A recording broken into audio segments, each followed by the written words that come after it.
पता है कि सोमवार से हमारा मिशन बुनियाद का चौथा हफ्ता शुरू होने वाला है और इस चौथे हफ्ते में जो अब हमें अवधारणा दी गई है वो है भाग की अवधारणा, डिवीज़न।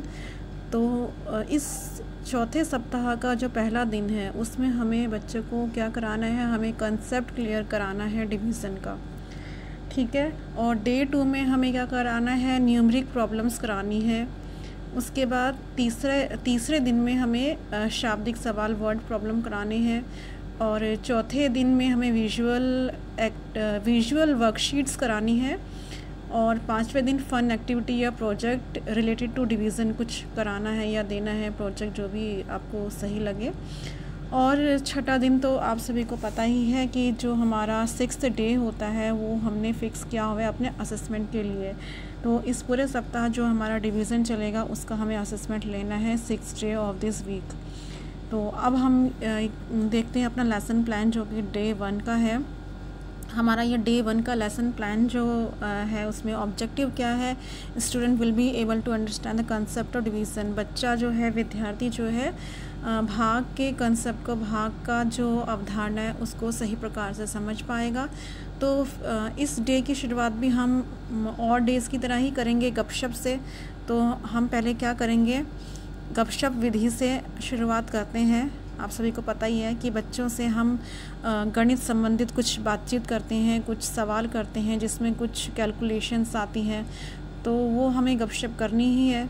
कुछ भी आप क्वेश्चंस पूछ सकते हैं, open ended, close ended question, किसी भी टाइप के क्वेश्चंस पूछ सकते हैं ताकि बच्चे में इंटरेस्ट डेवलप हो। उसके बाद हम संख्या चार्ट वाचन करते हैं। तो संख्या चार्ट वाचन भी आपको कई बार बताया गया है कि हम सभी को, मतलब टीचर्स को पहले उसको पढ़कर सुनाना है बच्चों को और उसके बाद बच्चा आपको फॉलो करेगा।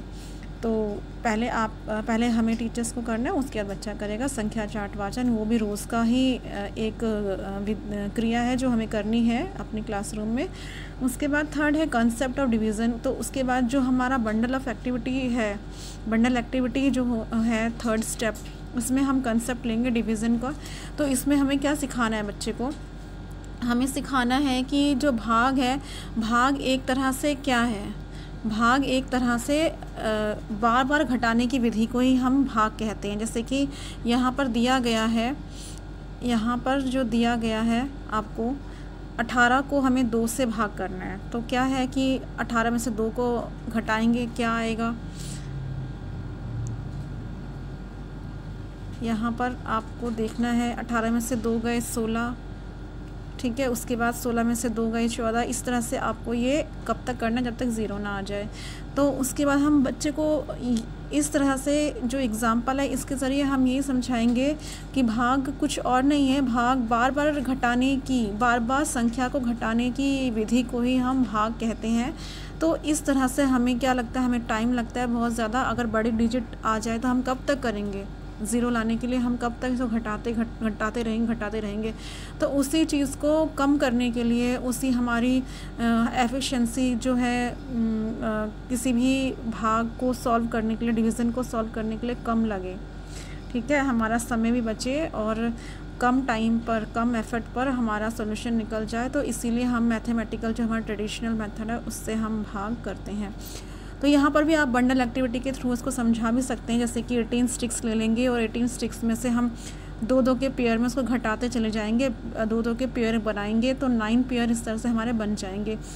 तो उससे हम बच्चे को समझा सकते हैं कि जो हमारे 9 पेयर बने हैं तो 9 पेयर बने, तो 9 का मतलब है कि वो हमारा जो है भागफल आया, क्वोशिएंट आया है। और जब हमारे पास एक भी स्टिक नहीं बचेगी पेयरिंग करने के लिए तो वो हमारा रिमाइंडर कहलाएगा 0, शेषफल जो है हमारा 0 होगा, यानी कि हमारे पास कोई भी स्टिक नहीं बची है। तो इस तरह से हम बंडल एक्टिविटी की थ्रू ये हम कंसेप्ट बच्चे को समझा सकते हैं। उसके बाद हमारा जो है ये आता है अन्य दक्षता वाले जो सवाल है, उसमें हम कोई भी नंबर दे सकते हैं, कोई भी आप नंबर दे दीजिए और उसको बच्चे से कहिए कि आप अलग अलग डिवीज़न के तरीके से आप इस नंबर को लिखिए। जैसे कि यहाँ पर है 18 को अगर 1 से भाग करेंगे तो ये 18 ही आएगा। वैसे ही अगर हम 36 को 2 से भाग करेंगे तो हमारा 18 आंसर आ जाएगा। इस तरह से ये 2 बच्चे खुद पैटर्न को पूरा करेंगे।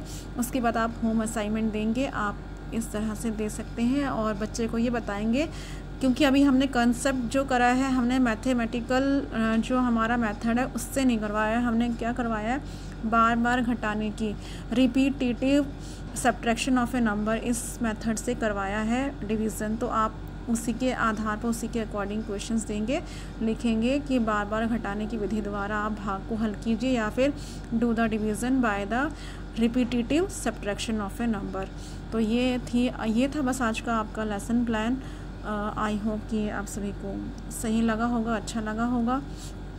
तो नेक्स्ट वीडियो के लिए और नेक्स्ट लेसन प्लान के लिए, till then good bye from here. Thank you.